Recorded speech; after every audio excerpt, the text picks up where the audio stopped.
ఈ రోజు food blog అయితే కాదు, ఒక ఎగ్జిబిషన్ కి వెళ్తున్నాం. ఇది స్టేట్ లెవెల్ సైన్స్ ఎగ్జిబిషన్ జడ్చర్లలో ఉంది. దీని అడ్రస్ జడ్చర్ల నుంచి షాద్నగర్ వెళ్లే రూట్ లో SVKM స్కూల్లో ఇది కండక్ట్ చేశారు.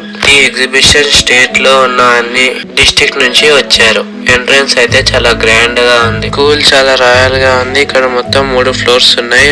గ్రౌండ్ అండ్ ఫస్ట్ ఫ్లోర్ లో సైన్స్, థర్డ్ ఫ్లోర్ లో మ్యాథ్స్ అయితే ఉంది. ఎగ్జిబిషన్ రేపటి వరకే ఉంటుంది. చూడాలనుకుంటే చూడండి, పిల్లలకు మాత్రం చాలా యూజ్ అవుతుంది. దీని అడ్రస్ మ్యాప్స్ లో SVKM స్కూల్ ఇన్ జడ్చర్ల అని కొడితే వస్తుంది. నేను మా డాడీ వెళ్ళాం. ఫస్ట్ గ్రౌండ్ ఫ్లోర్ లో నుంచి స్టార్ట్ చేసాం. ఇక్కడ కొన్ని వందల ప్రాజెక్ట్స్ అయితే ఉన్నాయి. ఇది ఏదో వాటర్ ప్యూరిఫైయర్ అంట, ఇదేదో శాండ్ జల్లెడ పట్టేదంట, ఏదో automatic updated toilet cleaning system అంట, ఇదేదో ఏకంగా బైక్ తోనే తయారు చేసేసారు. దీంట్లో అయితే జిమ్ చేస్తూ పిండి గిన్నె పట్టొచ్చు. ఇది పవర్ జనరేటర్ విత్ వాటర్, ఇదేదో హైబ్రిడ్ వాటర్ ప్లాంట్ అంట, ఇదేదో సైకిల్ తో చేశారు. ఎక్స్ప్లెనేషన్ కూడా చాలా బాగా చేస్తున్నారు. మీ పిల్లలతో వెళ్ళండి, టైం మాత్రం రేపటి వరకే ఉంది.